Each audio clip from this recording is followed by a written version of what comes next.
a seguir en la parte política, pero vamos a tratar un asunto que tiene que ver con la oposición, que tiene que ver con Luis Ortega y que tiene que ver con las dificultades que puede haber o que deben haberlas. Yo le veía en estos días a alguien que me decía, mira, las contradicciones en el seno del gobierno son muy fuertes y pudiera generarse algún inconveniente. Ese es un tema que lo quiero conversar con ustedes. Lo otro, ¿qué tantos problemas le ha generado Luis Ortega al gobierno al punto que William Saab es capaz de decir que la culpable del desfalco en PDVSA es la fiscal y no el presidente de la empresa? Y un último aspecto tiene que ver con la oposición. ¿Qué se hizo la oposición? La resistencia. No me interesa la resistencia, me interesa dónde está la oposición. 3 temas para que entre en conversación. Le damos la palabra a Oscar García para que nos ilustre. Chicos, la oposición organizada, es decir, los partidos políticos están ocupados en las elecciones de gobernador, en las primarias que vienen el próximo domingo, bueno, no sino el domingo 10, y luego las elecciones de gobernadores, que por cierto todavía no está muy claro cuál es la fecha que han anunciado, el 15 de octubre. Hay un rumor, ¿no, David?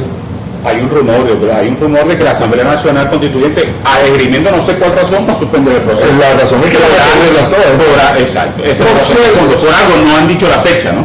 Por cierto, si suspenden las elecciones, se confirma entonces lo que se dijo al principio, cuando si se participaba o no se participaba, pues debía tomar la decisión a la mesa de la Unidad Democrática, que la jugada correcta era aceptar participar, porque ellos lo que querían era, ellos no quieren contarse o contarse solo. Exacto, y en el momento que la mesa de la Unidad decide participar, le rompe el juego, pues tienen ahora que buscar la cruzada. Tenía razón cuando ella enfrentó la disposición de ir a contarnos en una elección. La pregunta de Francisco, yo no sé si era que yo vivo en un mundo paralelo, pero yo también veo a la oposición no solamente ocupada con las elecciones internas, yo veo a Julio Borges enviando una comunicación al Papa con los detalles de la crisis y los veo señalando los problemas del país. Veo a un José Guerra señalando las dificultades de las sanciones económicas, veo a un José Guerra hablando de la impertinencia del aumento salarial. Lo que tiene más titulares es las elecciones primarias, pero la oposición está haciendo su trabajo. Ahora, el único trabajo para enfrentar a este gobierno no es solamente estar en la calle. Ahora lo de Luis Ortega es un daño terrible. Yo quiero que terminemos de aclarar esto, porque da la impresión de que yo afirmé, y quiero enseñar a toda la oposición, porque está bien, si ustedes dicen que enviar una carta al Papa, guerra anunciada la cosa económica, y lo otro, eso significa la política de la oposición, no es un problema, está bien, pero si, por ejemplo, si entendemos que por la oposición implica que tú tienes que hacer una propuesta de mucho más alcance, en términos globales, entonces yo siento, ¿verdad? Siento que, por ejemplo, el día pasado iban a discutir el caso de Brecht y el caso de un diputado que le había quitado la inmunidad. Y resulta que la Asamblea Nacional, controlada por la oposición en su totalidad, no hubo quórum. Entonces la pregunta yo, entonces se resolvió ella misma. La pregunta es pertinente precisamente porque yo digo que se puede hacer, la idea era que se hicieran las elecciones, se participaran en las elecciones y se convirtiera la participación en las elecciones en un gran movimiento de protesta frente al gobierno, pero eso significa que tú tenías que dotar a los candidatos, precandidatos, como se llame, de una política para avanzar en la denuncia contra el gobierno. Es que también hay un detalle muy pequeñito, que es que la mayoría de los diputados son los candidatos a gobernador. No, pero es que además, hermano, los tipos tienen mucho tiempo sin cobrar, hay muchos que no tienen cómo movilizarse, esa es la verdad. La movilización sobre todo. Otra cosita, yo simplemente lo digo tal cual. El martes yo me tropecé con una diputada del estado Zulia y le pregunté por qué, el martes no, perdón, el miércoles, y por qué tal y el señor me dijo, lo primero que me dijo fue, bueno, estamos en la campaña por la gobernación. Y lo segundo que me dijo ella es, además, me llamaron a las 9 de la noche para convocar a las 9 de la noche para una sesión a las 10 de la mañana. Pero eso exime a la diputada, pero no resuelve el problema, porque entonces quien la llama no sabe lo que está pasando. Es correcto. Yo lo que trato de decir es que por segunda vez hay algo raro, algo turbio en el sistema de la La primera vez aquí se le hizo un juicio a Superlano, a Fernández y a Barrientos, los acusaron de traidores. Bueno, pero aguántate un segundito. Pero ¿por qué van a tomar contigo? No es personal. No, lo que dijiste que aquí. No, pero Ronald, si yo te voy a decir las cosas que voy a decir. Claro. Y no es la generalidad, entonces va a tocar. Yo lo que digo, profesor. Va a terminar. Sí, se les acusó de ser traidores y no sé qué cosas más, porque no estaban pendientes de una sesión que igualmente fue convocada sin tener los candidatos, y ahora que van a discutir la sesión. Bueno, la sesión para hacer entonces resulta que con lo de Brecht no está metido el presidente de la República, entonces no fueron los diputados, y entonces pero resulta que esta vez no hubo traidores. Entonces digo yo, oye, entonces la pregunta mía, ¿dónde está la oposición? No, y el otro tema que tiene que ver con eso es también que aquí se acusó de traidor a Manuel Rosales, porque salió en libertad, y cuando salió Leopoldo López en libertad, entonces Leopoldo López... Yo quería decir que el proceso todavía, yo lo veo igual, el mismo permítame el productor, que no, el problema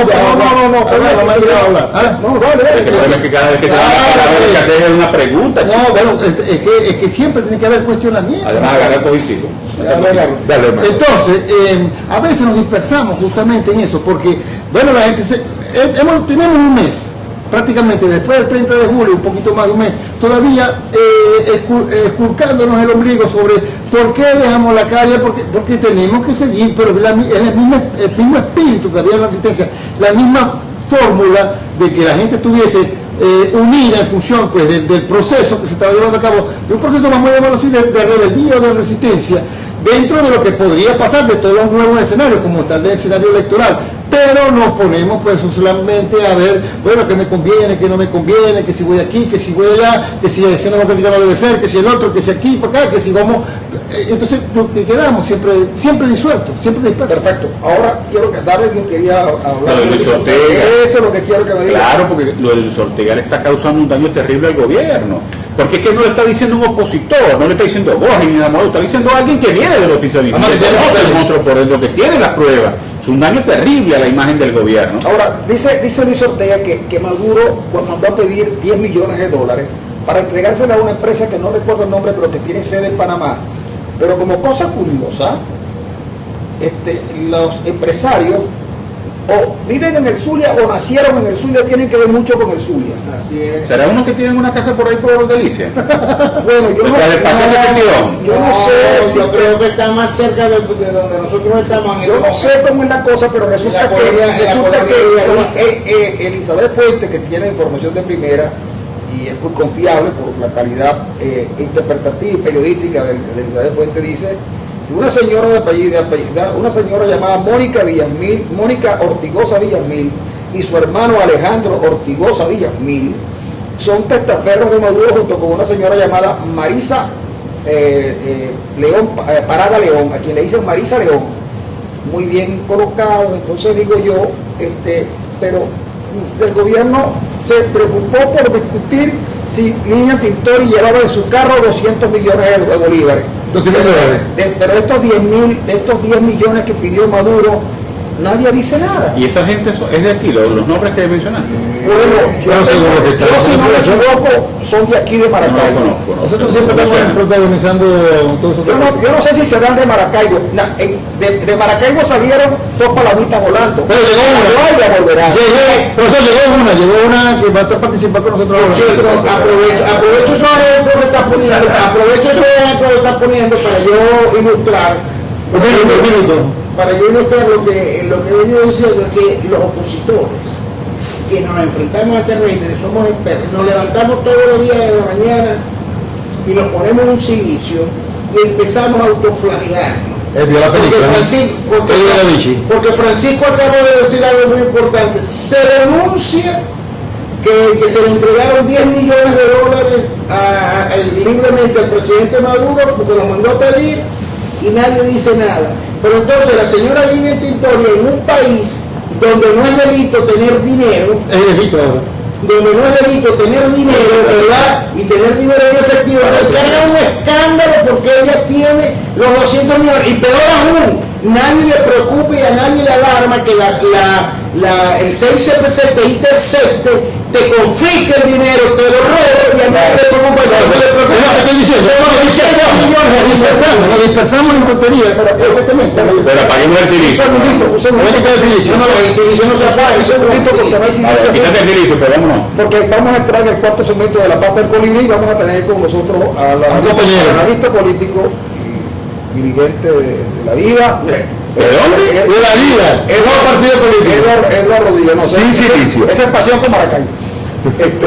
Vamos a una pausa y ya regresamos.